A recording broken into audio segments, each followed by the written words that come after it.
Саламатсыздарбы телегөрүүчүлөр, радио угармандар, кутмандуу тааңыңыздар менен биз таза өзүбүздүн республикалык штаттагы пресс борбордо маалымат жыйынынын башталууну туура көрүбүз. Бүгүн биздин пресс борбордо Кыргыз Республикасынын саламаттык сактоо министрлигинин коомдук саламаттык сактоо башкармалыгынын башчысы Ахматова Эльнура Бектургановна. Уважаемые телезрители, уважаемые радиослушатели, мы начинаем нашу ежедневную пресс-конференцию в пресс-центре Республиканского штаба. Сегодня у нас в пресс-центре на наши вопросы, на ваши вопросы, на наши вопросы ответит начальник управления общественного здравоохранения Министерства здравоохранения Кыргызской Республики Ахматова Эльнура Бектургановна. Она расскажет о эпидемиологической ситуации в Кыргызстане. Эльнура Бектургановна, вам слово. Доброе утро, уважаемые телезрители, радиослушатели, уважаемые представители средств массовой информации. В Кыргызской Республике на 25 марта 2020 года подтвержденных случаев коронавирусной инфекции 42. Об этих случаях мы сообщали 23 марта. И на сегодня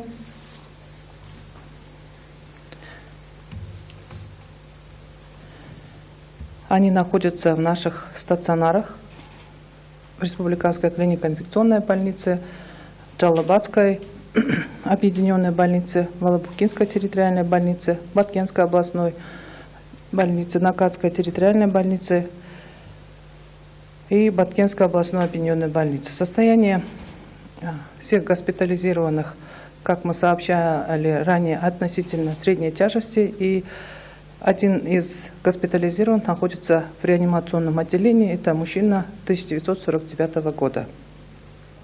В отношении пациентов, которые госпитализированы, проводятся все необходимые лечебные мероприятия в соответствии с их состоянием. Вчера, как мы уже сообщали, из мест обсервации по собранным эпидемиологическим анамнезам и по результатам лабораторных исследований, с мест обсервации, ранее находилось в местах обсервации 2014 человек, и сегодня они были выписаны под строгий домашний карантин. И на сегодня в местах обсервации находится 585 граждан. Для граждан, которые направлены на домашний карантин, на домашнюю обсервацию, объяснены все условия нахождения, соблюдения домашнего карантина, о том, что они не должны покидать места карантина, место жительства. При появлении любых симптомов, температуры, кашель, общее недомогание, они обязательно должны сообщить по месту жительства, по месту пребывания врачам центров семейной медицины и на все телефоны горячей линии 118 и 112. И еще раз мы хотели бы обратиться к этим гражданам, которые были направлены на домашний карантин, о том, чтобы они в обязательном порядке соблюдали условия домашнего карантина, не выходили из дома, дома соблюдали правила личной гигиены. И при появлении симптомов, о которых я указала выше, они должны обратиться к врачам центров семейной медицины.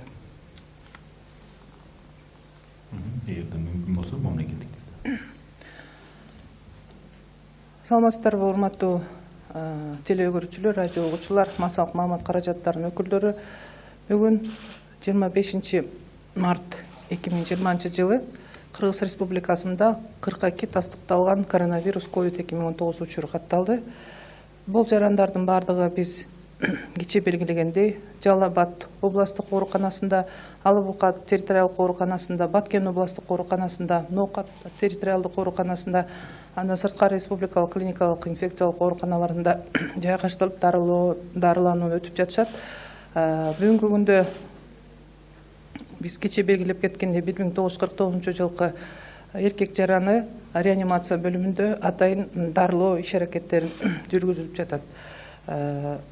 Андан сырткары ошол обсервация жерлеринен лабораториялық изилдөөлөрү тастыкталбагандыктан, андан сырткары эпидемиологиялык анализ негизинде обсервациялардан бүгүнкү күндө кечээ 2014 жаран болгон, азыр 585 жаран калды. Үйгө кетирилген жарандардын баары сөзсүз түрдө үйдө карантинде сакташ керек, үйдөн чыкпаш керек, үйүндө атайын өздүк гигиенаны сакташ керек. Дагы эгер жөтөл же болбосо денесинин табы көтөрүлсө, өзүн начар сезсе, жергиликтүү үй бүлөлүк медицина борборлорунун врачтарына кайрылыш керек, же болбосо 118-112 телефондорунда ыкчам телефондук линияларга кайрылса, аларга медициналык кызматкерлер келип көрүп, атайын жардам көрсөтүп, анда сырткары керек болсо ошол территориалдык ооруканаларга госпитализацияланат. Үйгө карантинге жиберилген жарандарга кайрылып кетет элем. Сөзсүз түрдө сиздер түшүндүрүлгөн карантинде кечээ барып, ошол жерде врачтардын баары, эпидемиологдор сиздерге үйдөгү карантинде сактоонун эрежелерин түшүндүрдү. Ошол үйдөгү карантиндин эрежелерин сакташыңыздар керек, өздүк гигиенаны сактап, үйүңүздөрдөн чыкпашыңыздар керек, дагы үйгө конок чакырбашыңыздар керек. Ошону эстеп, эсиңиздерге тутуп алсаңыздар деп суранып кетет элем. Айнура Викторовна, чоң рахмат. Тогда мы, наверное, перейдем к вопросам. Вопрос от агентства 24 KG. Как Минздрав будет решать транспортный вопрос медработников в городах, где введены чрезвычайное положение и комендантский час? Вчера озвучено, что общественный транспорт не будет ездить. Да, действительно, это очень актуальный вопрос. И Министерством здравоохранения разработан план, согласно которому должен быть обеспечен транспорт для доставки сотрудников организации здравоохранения до мест и работы и обратно до мест проживания. Вечером мы связывались со штабом, который будет обеспечивать порядок в городе во время чрезвычайного положения, для того, чтобы мы смогли получить пропуска для того автотранспорта, который должен будет довозить до места работы и обратно с места работы до дома медицинских работников. Идет подготовка списка всех медицинских работников, которые работают в организациях здравоохранения.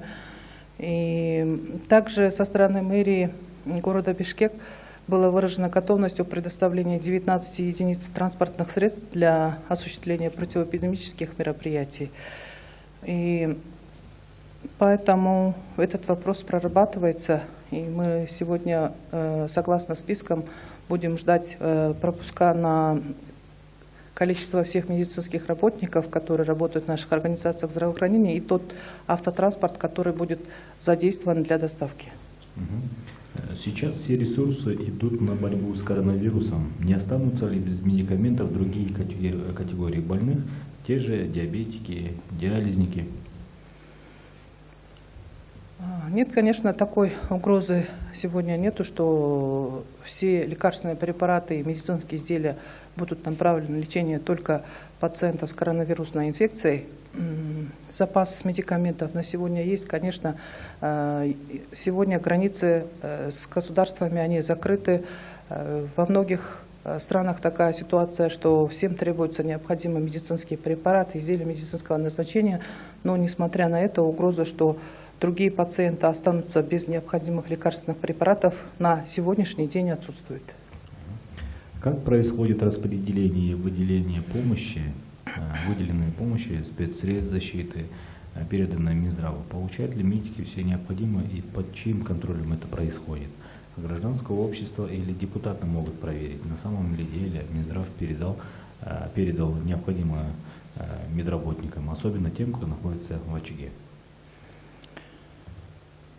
Да, конечно, депутатский корпус, гражданское общество при желании могут проводить такие проверки, если в этом на сегодняшний день есть целесообразность. И я хотела бы призвать гражданское общество в этой ситуации помочь нам для того, чтобы провести разъяснительную работу среди населения, потому что население очень больше всего прислушивается к нашему гражданскому обществу о том, чтобы население строго соблюдало условия домашней самоизоляции, условия домашнего карантина.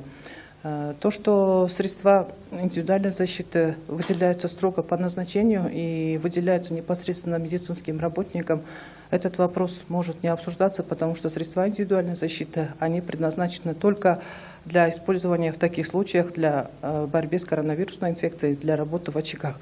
Больше по другим направлениям они никак не могут быть использованы, средства индивидуальной защиты.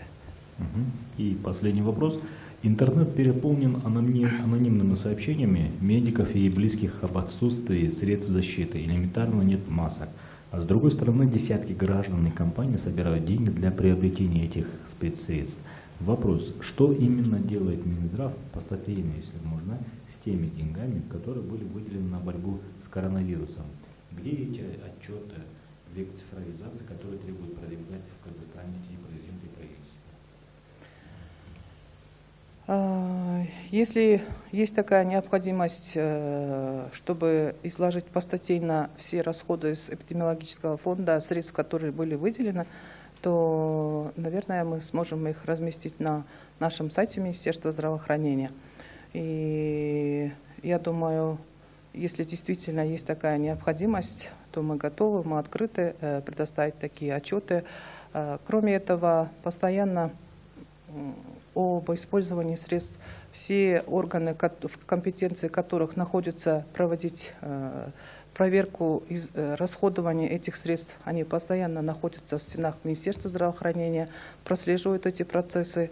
И, как вчера отмечал Чингис, есть создан при Министерстве финансов наблюдательный совет, который следит за расходованием этих средств. Спасибо, Айнура Бектургановна. Уважаемые радиослушатели, телезрители, мы на этом завершаем нашу пресс-конференцию. У нас сегодня в пресс-центре была начальник управления общественного здравоохранения Министерства здравоохранения Кыргызской Республики Ахматова Айнура Бектургановна. Она ответила на ваши вопросы. Вы нас смотрели в прямых эфирах на телеканалах ЛТР, АЛАТО-24, КТРК, НТМА, Оштовы и также на радиостанциях Биринчи радио, Кыргыз радио, РФМ. Также на социальных сетях, это через YouTube-канал телекомпании ЛТР и в Фейсбуке через официальные страницы Кыргыз Өкмөтү и социальное правительство. Спасибо, удачи.